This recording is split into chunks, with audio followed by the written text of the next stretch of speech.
and this makes me very excited because it's one of my favourite cakes ever.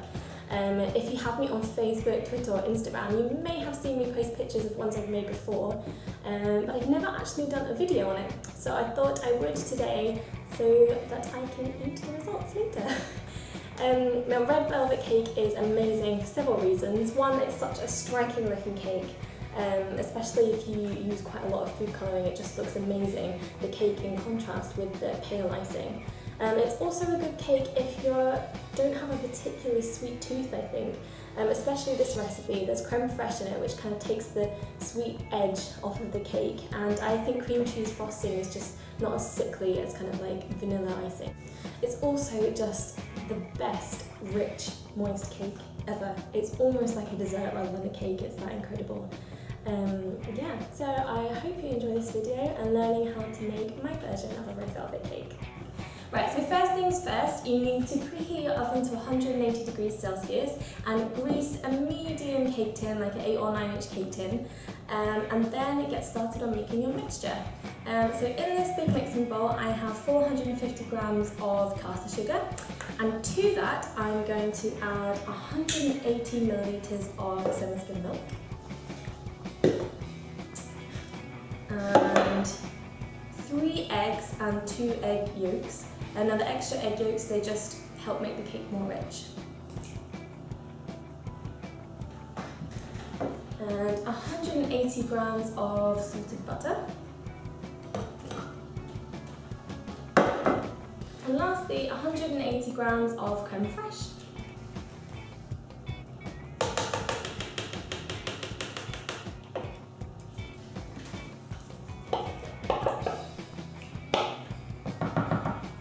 Now I'm just going to mix those all together until all the ingredients are completely combined.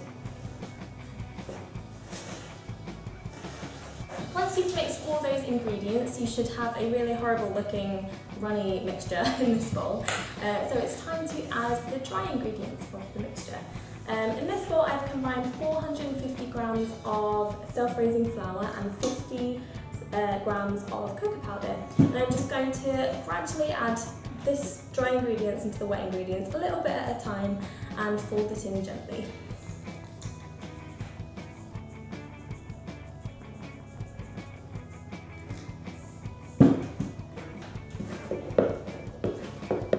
Okay, so once you've finished mixing, you should have what just looks like an ordinary chocolate cake mixture in your bowl. But now is the fun part, because now we get to turn it red. For this you're going to need a red gel food colouring, the high concentrated stuff. This is because to get the kind of colour we want today, you'd need kind of 6 or 7 bottles of the liquid stuff, and it would really change the consistency of the mixture. You'd probably even be able to taste it.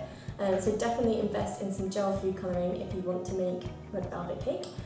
And I'm just going to put quite a generous amount, probably about 2 teaspoons of this into the bowl. That might seem like a lot, but because this has got cocoa powder in it, you kind of need that little bit extra to lift the colour.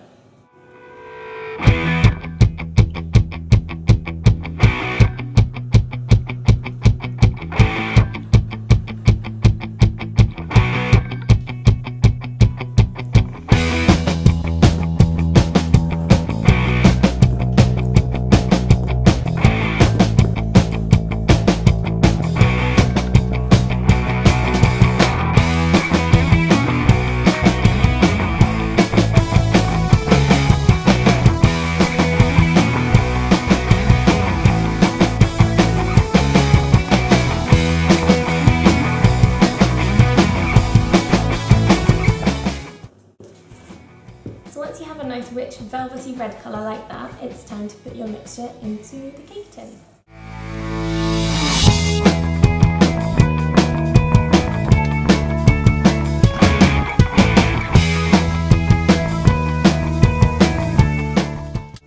Okay, so now it's time to put your cake into the oven. It needs to go in for about 50 minutes, but make sure you keep an eye on it because every oven's different. So just put it in until the skewer comes out clean.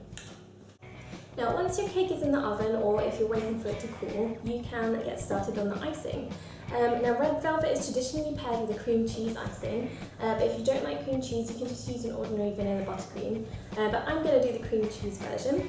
So in this bowl I have 400 grams of full fat cream cheese and 275 grams of icing sugar, and I'm just going to mix those together.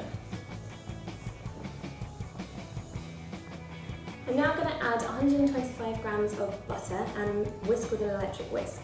Now the reason I didn't use this electric whisk to begin with is because if you did, the icing sugar would poof up everywhere and literally coat everything in your kitchen. So it's easier to combine it with the cheese first.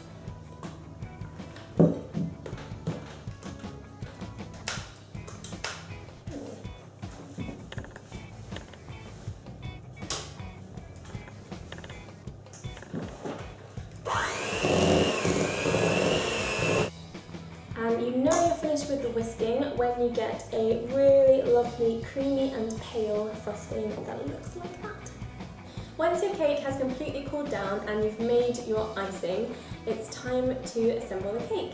Now if your cake has risen a bit in the oven, I would level it off with a serrated knife, but don't throw away these pieces because you can use it to decorate the cake later, like I'm going to show you. So what I'm going to do is I'm going to cut this cake into 3 different bits. I just feel like when you ice it like that it looks a bit more luxurious, a bit more glamorous, a bit more like a professional cake from a bakery.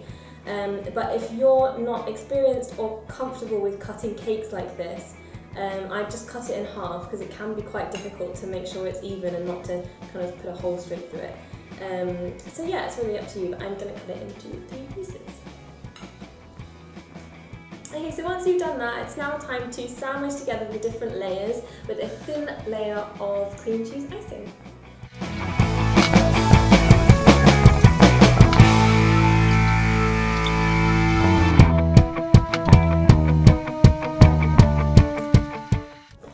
When the layers are all together, it's time to give the cake what is called a crumb coat. Now this is just a really thin layer of icing all the way around the cake, and it just picks up any of the kind of loose crumbs. And then you put it in the fridge for about 15 minutes, wait for that to set, and then you should be able to put a lovely and smooth layer of icing over the top of that, which should be crumb free. So let's get started.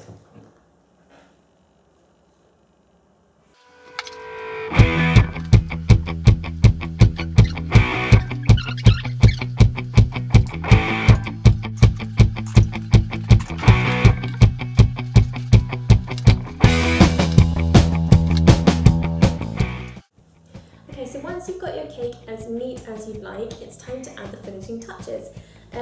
How I like to decorate red velvet cake is to get some of the excess cake that you chopped off the top when you levelled it off and just scrunch it all up into crumbs and fairly delicately sprinkle these red crumbs around the outside of the cake.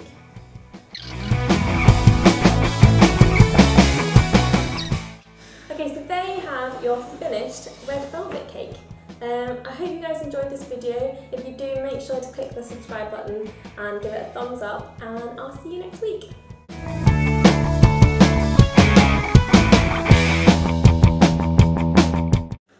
Right, so ultimate taste test. My mum has come all the way up from London to Scotland to help me try on wedding dresses tomorrow. So she is going to try this red velvet cake and give you her honest opinion.